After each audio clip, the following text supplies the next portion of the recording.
Welcome to From Sacred Jainism Scripture, Uttaradhyayana, Lecture 14, Part 2 of 2. The religion of Jainism, traditionally called Jain Dharma, originated in ancient India. Jain Dharma emphasizes the value of right perception, right knowledge, and right conduct.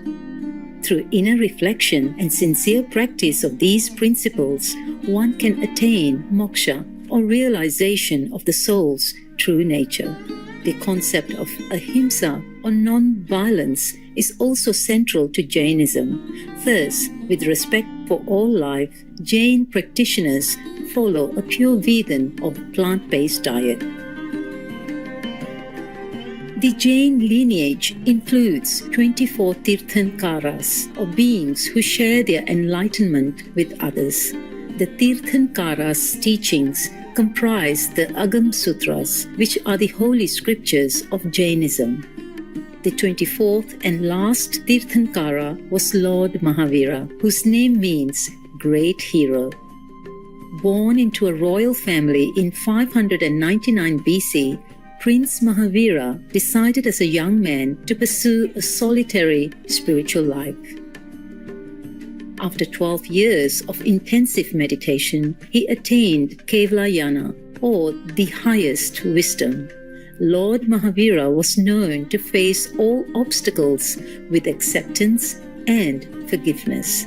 He also shared discourses on spiritual truths which formed the basis of present-day Jainism. Supreme Master Ching-hai has paid tribute to the spiritual greatness of Lord Mahavira during lectures given in Taiwan, also known as Formosa, on various occasions.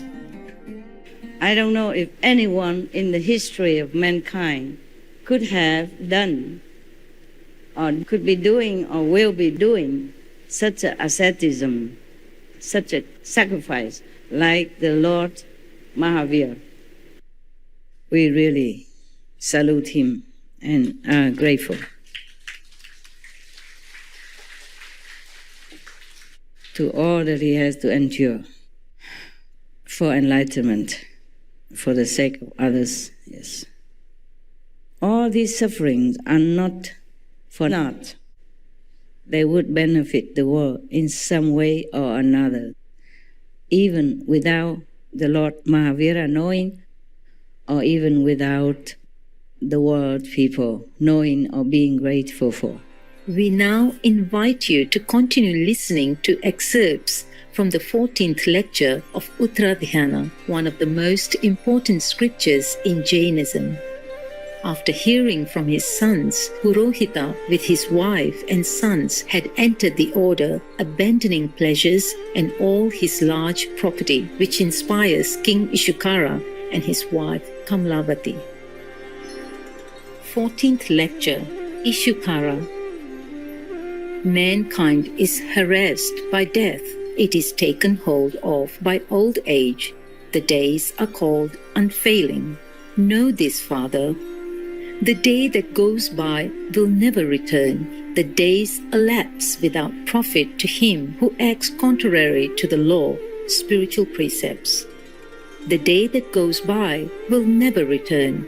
The days elapse with much profit to him who acts up to the law, spiritual precepts.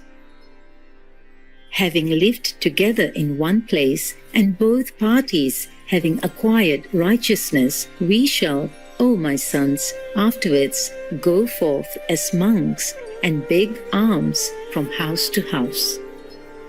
He who can call death his friend, or who can escape him, or who knows that he will not die, might perhaps decide this shall be done tomorrow. We will even now adopt the law, spiritual precepts, after the adoption of which we shall not be born again. The future has nothing in store for us which we have not experienced already. Faith will enable us to put aside attachment. Bhrigu speaks to his wife, Vashishti. domestic life ceases to have attraction for one who has lost his sons. Vashishti, the time has arrived for me to turn mendicant friar. As long as a tree retains its branches, it is really a tree. When they are lopped off, it is called a trunk. As a bird without its wings, as a king in battle without his followers, as a merchant on a boat without his goods, even so am I without my sons. You have brought together all these objects of desire and have collected many exquisitely pleasant things. Let us therefore fully enjoy the pleasures. Afterwards, we shall go forth on the road of salvation. We have finished enjoying pleasures. My dear, our life is drawing to its close. I do not abandon pleasures for the sake of an unholy life, but looking with indifference on gain and loss, on happiness and suffering, I shall lead the life of a monk.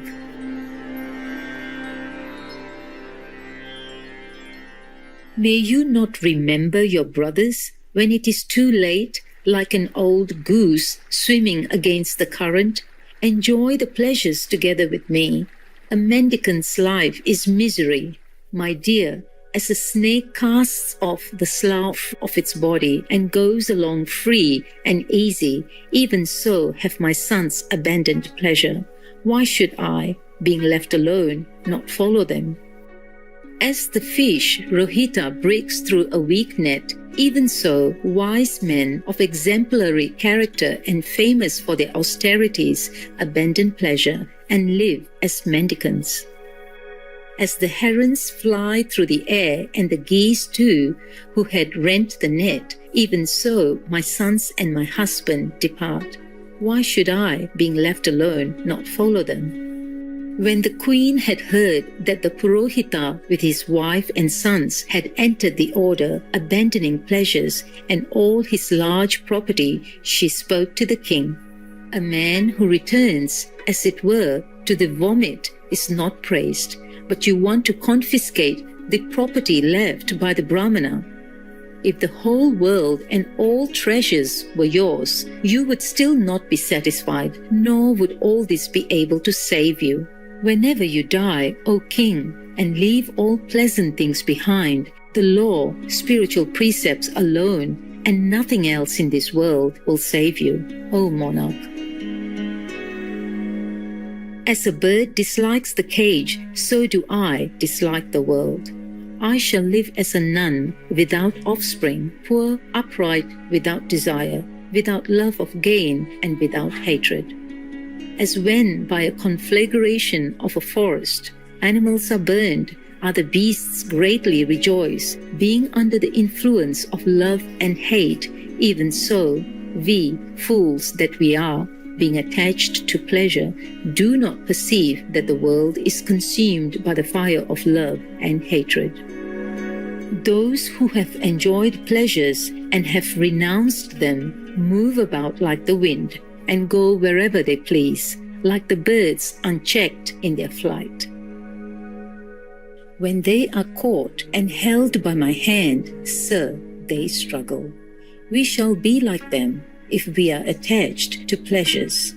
As an unbaited bird sees a baited one caught in the snare, even so shall we avoid every bait and walk about, not baited by anything. Being aware that pleasures are causes for the continuance of worldly existence, as illustrated in the above similes of the greedy man, one should be cautious and stir as little as possible, like a snake in the presence of Suparna, large bird of prey. Like an elephant who has broken his fetters, go to your proper destination, O great King Ishukari. This is the wholesome truth I've learned.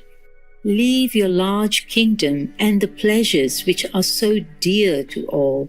Abandon what pleases the senses, and what attracts, be without attachment and property. Learn thoroughly the law, spiritual precepts, and give up all amusements. Then practice famous and severe penance, being of firm energy. In this way, all these professors of the law, spiritual precepts, gradually obtained enlightenment, being frightened by birth and death and seeking for the end of misery. Their doubts about the true doctrine were dispersed, and they realized the bhavanas, meditation. In a short time, they reached the end of misery.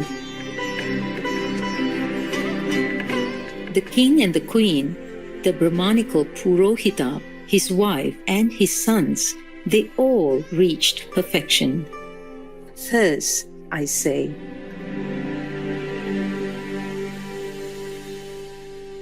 Man was created to live from the dews of heaven and the fat of the earth, from the grains and vegetation of the land and the fruits of the tree. All a person's organs indicate that we are not meat eaters. The Reverend Rabbi Isaac Hebenstrike, vegetarian. cheerful viewers, we appreciate your company today for words of wisdom.